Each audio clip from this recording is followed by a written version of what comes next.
Hello everyone, this is Travalgar Vallertine. How are you doing today? Today I tried to do something different, but also something that I remember enjoying a long time ago. I remember there was a fun PlayStation game called Destruction Derby 2.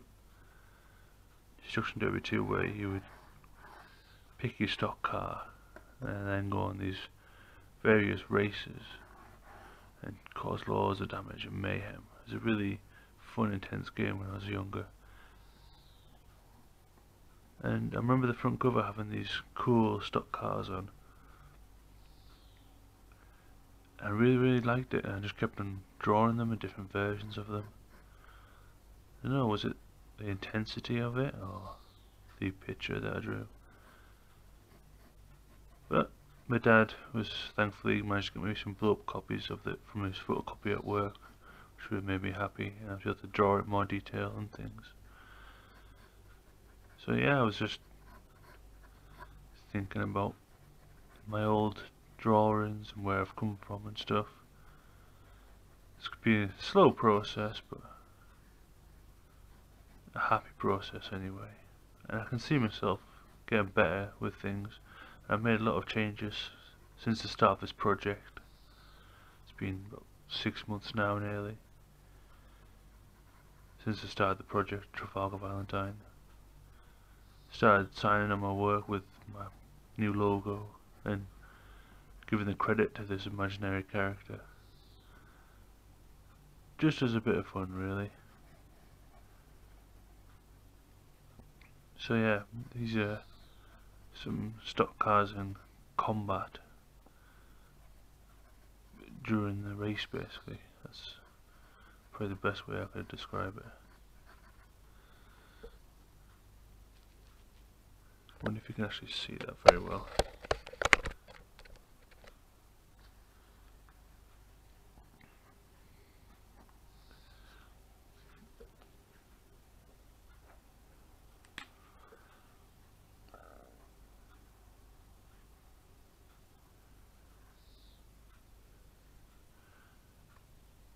So it's just a main kind of clash moment with these stock cars. You have the leader ahead, charging forward. You have a second place opposition trying to smash his way ahead on one side. Then you have third place trying to sneak up from behind. Then you'll have fourth place coming into a big explosion behind them. Just a cool image. I remember drawing all these different stock cars and stuff, and imagine them what they would like be in battle, and come up with cool armor variations, and ended up with weapons sort of like Death Race 2000.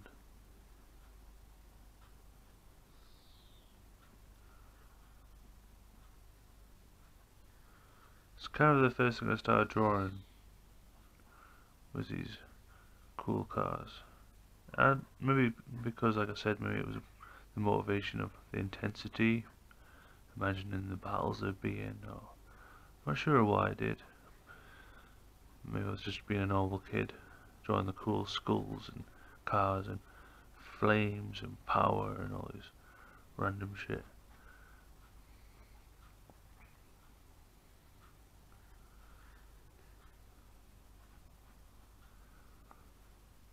I want to draw these like tires squealing to the side, basically, so as if it's throwing itself to this right hand side.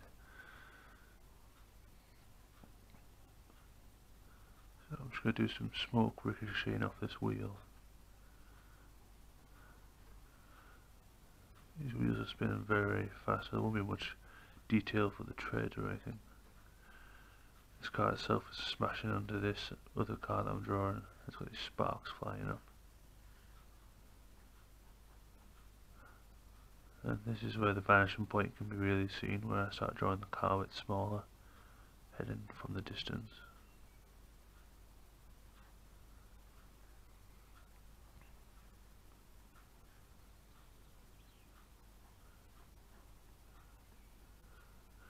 strange all the different kinds of car sports are now invented.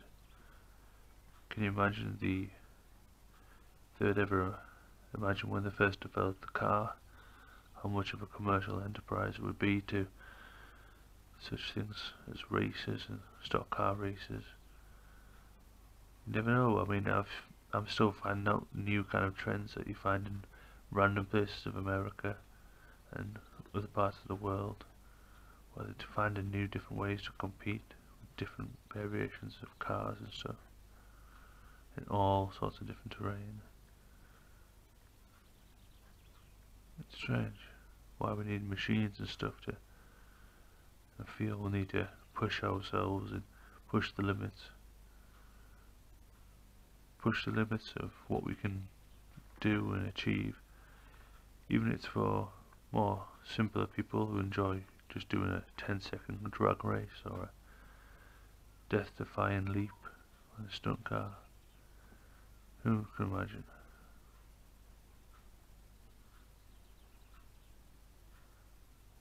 I remember watching stock car racing when I was a lot smaller, talking at least 10 years ago.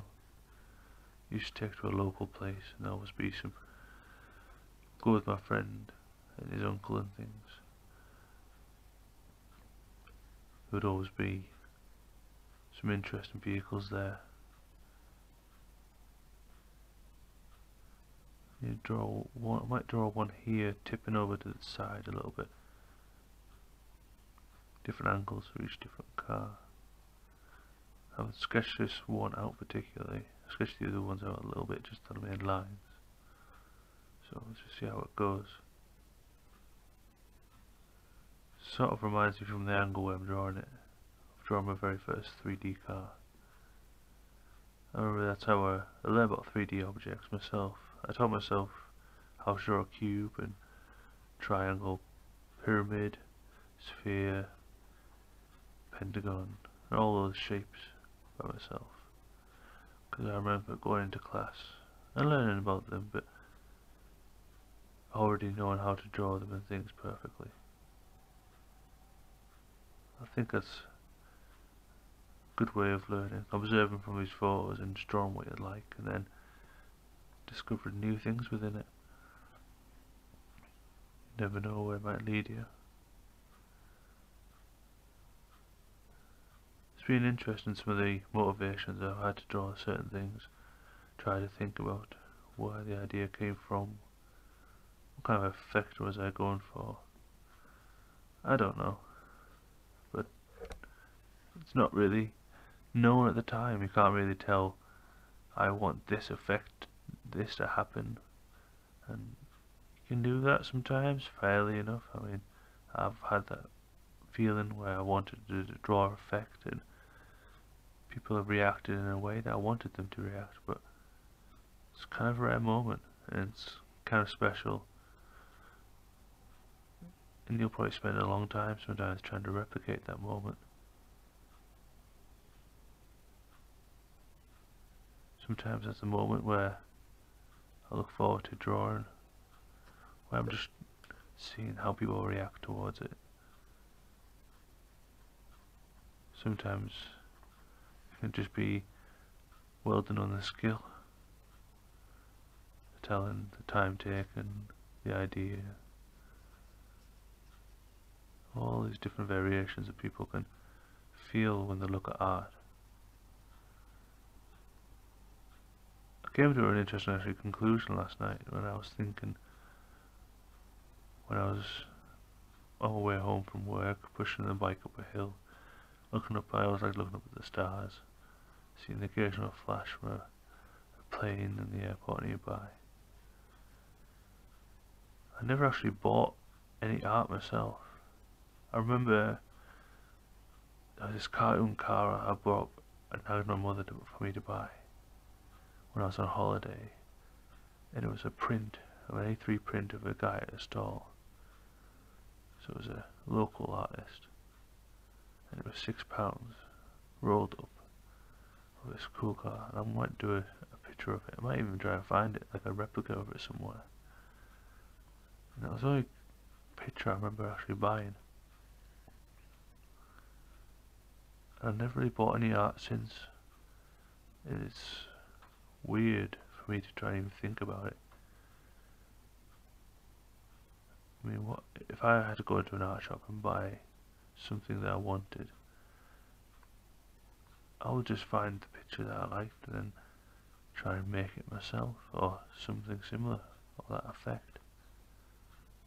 Because I know what I want, and I know how I want to feel at that time, and then I'll just follow that feeling and try to replicate it in the artwork that I'm doing.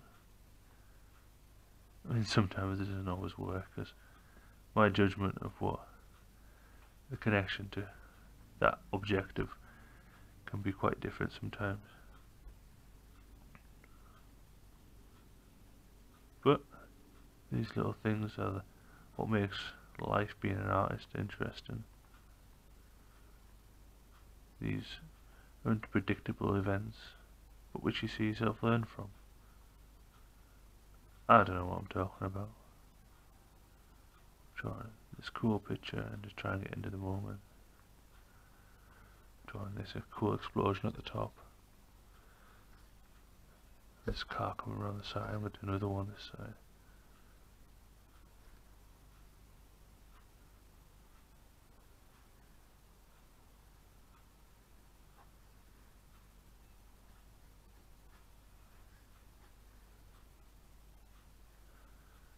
Maybe I'll do a wheel explosion down here.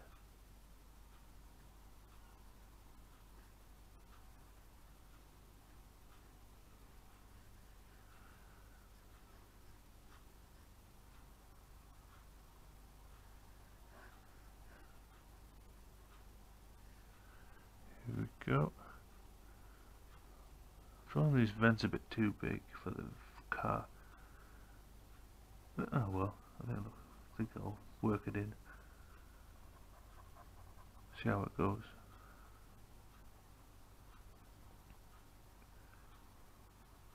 It's weird, sometimes I use variation or shading methods with the cars, which is kind of normal, but I thought I would stick to one kind of shade method when it comes to vehicles, but I suppose it depends on what kind of texture you want for the shape of the car.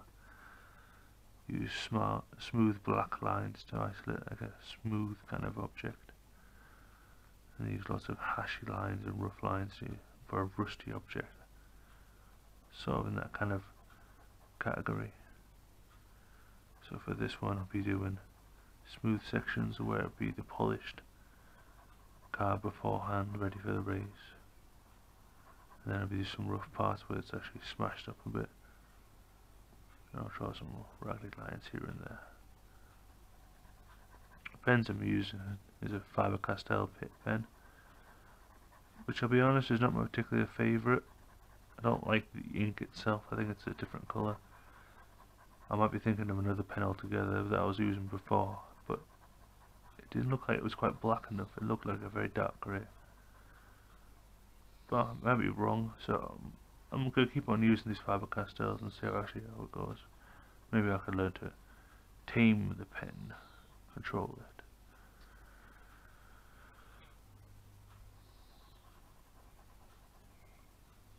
What did you first draw when you were a child?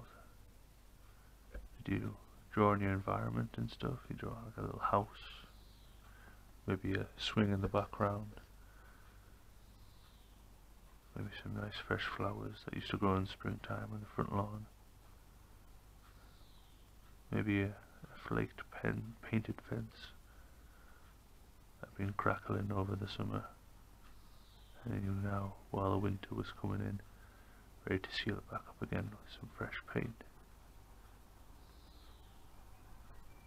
Maybe a little plant pot in the window that your mother bought for you, that grows in the sunlight that rises in the morning. Maybe you had a cute little cat or a dog or something, you could draw them sitting with a happy face on the front porch.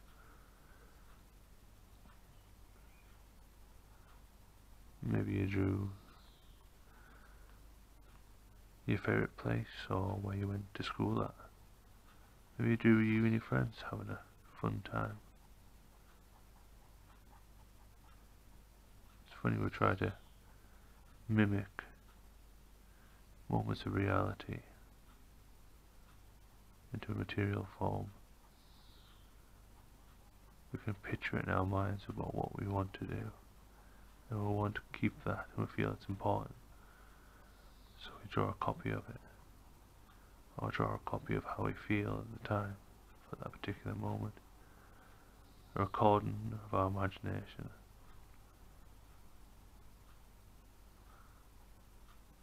It could be anything. I like taking photos and stuff with my camera, but with an image I can draw anything. When I was actually thinking about drawing some of the cars the other day, and they kind of had these limitations that would make them accessible for this world.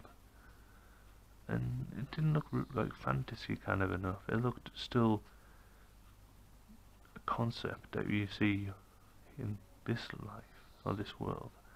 Be possible, yes, with money and stuff like that, be realistic, but what else could I draw? So I decided to draw some really, really ridiculous machines. Ones that could hold a city of 10,000 within. That would move with these giant tracks. That would dominate a massive landscape with these huge guns on top. Maybe a very hostile and very distant planet away. It would have the room to drive it around, defend its people, and move at the same time, be fully sustainable. Move with the environment, perhaps.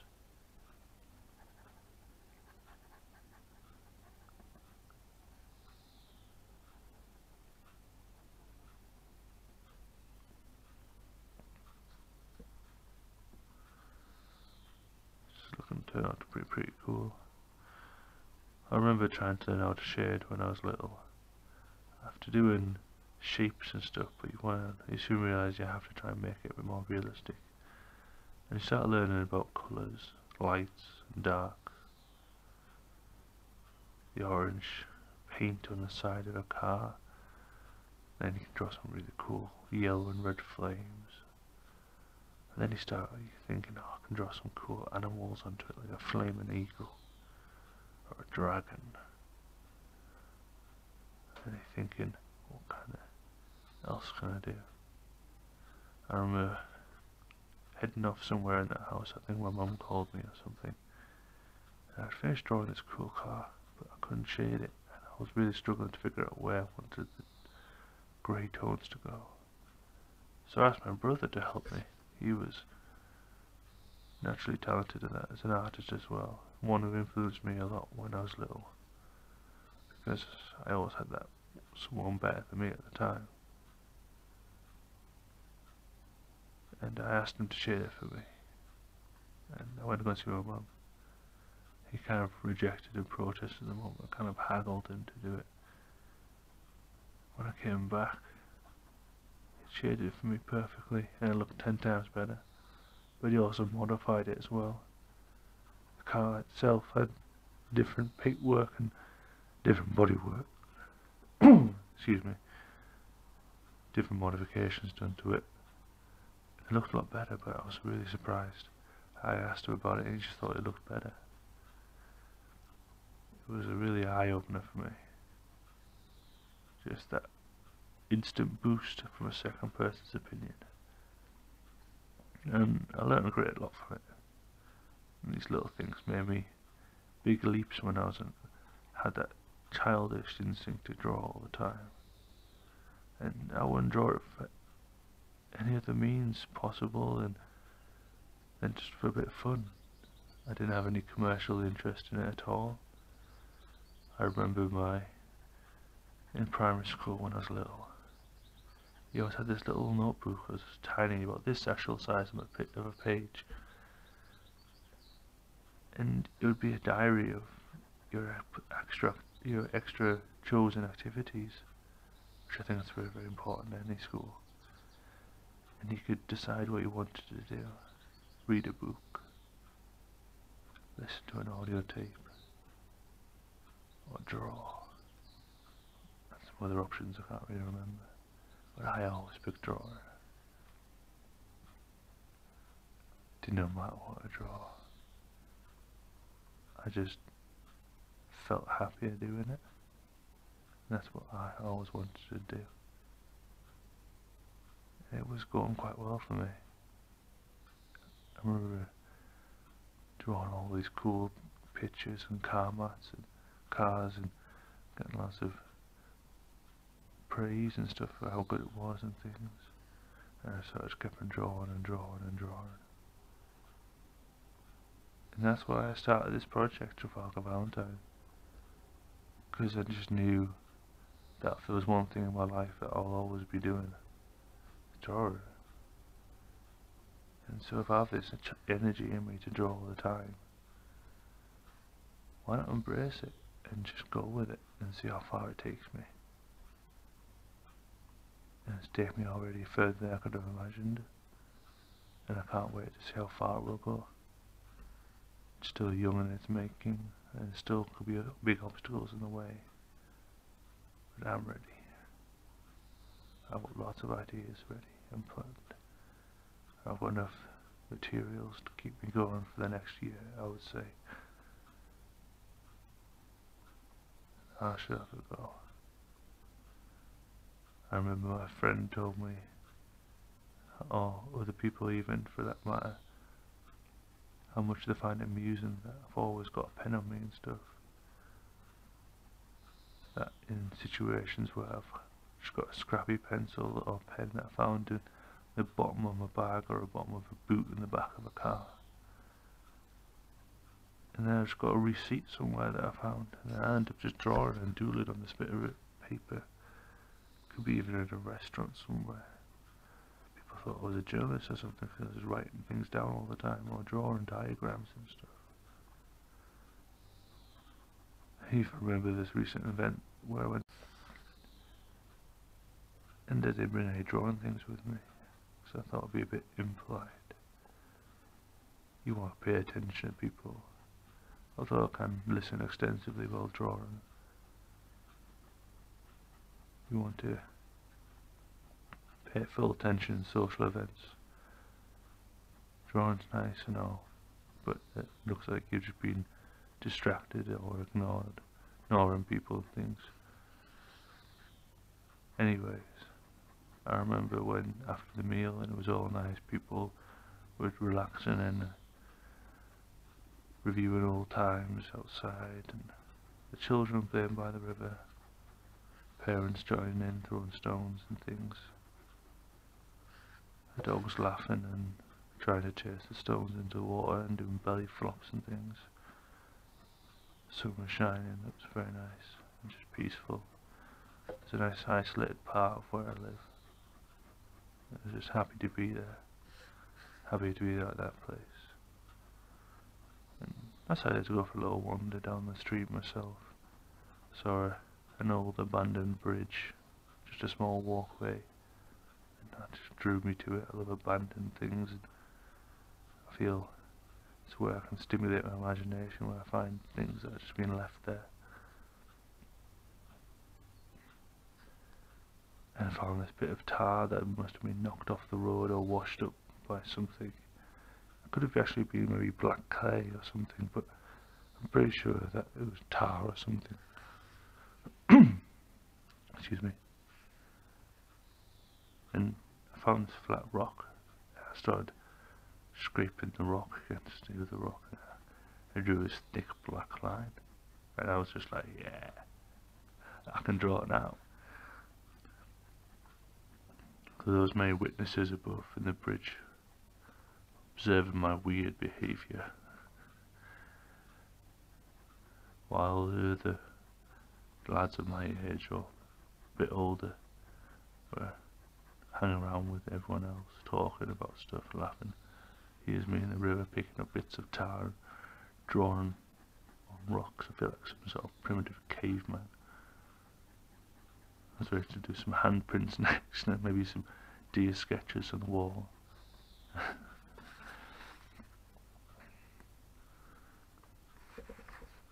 But I started drawing butterflies and flowers and stuff on rocks. And eventually I would try and, in the attempt to be more sociable but still enjoying the moment, I picked up the rocks and walked over to the bridge where everyone was. I think everyone was giving me this funny look of who's this mad person with it, just bringing up rocks from the river and stuff and drawing on them. And I just sat by the bridge and just started drawing and doodling with them, and some people approached me and just smiling and laughing and things. It was just nice. I think everyone kind of expected it anyway. It's nice when once you like doing something you enjoy doing, and you know people around you can relax while you're doing it. It's just some sort of productive hobby, and just know that you're happy with what you're doing.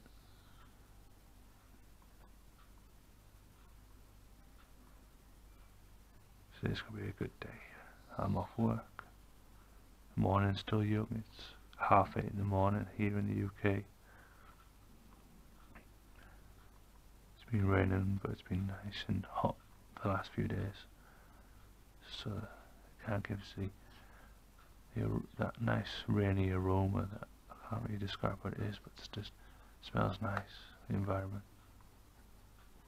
So it's a nice day. Even though it's dark, it's still a nice day. I think this is looking good so far. My idea was to just keep rambling and waffling on and not concentrate on the drawing itself and just doodle away, see where it went. I think it looks pretty cool. And if you've ever seen Destruction Derby before, you might recognise this. Might look similar to the image on the front cover. I'm just drawing it from memory because I remember drawing it so often. And there's a few other things I'm actually thinking about that I can remember drawing a lot when I was little. It'd be interesting to draw them again to see how far I've gone.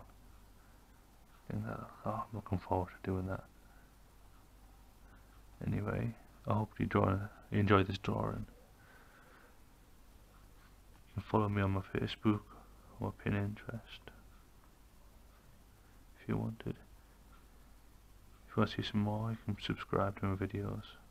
Try and come up with them as many as I can. Time permitted and work full time at the moment. If you want to check out some of my craft things, check out my Etsy shop. And some of my bigger craft things, you can check out my website. All the links will be in the description below. And I hope you have a nice day. Thank you for watching. Goodbye.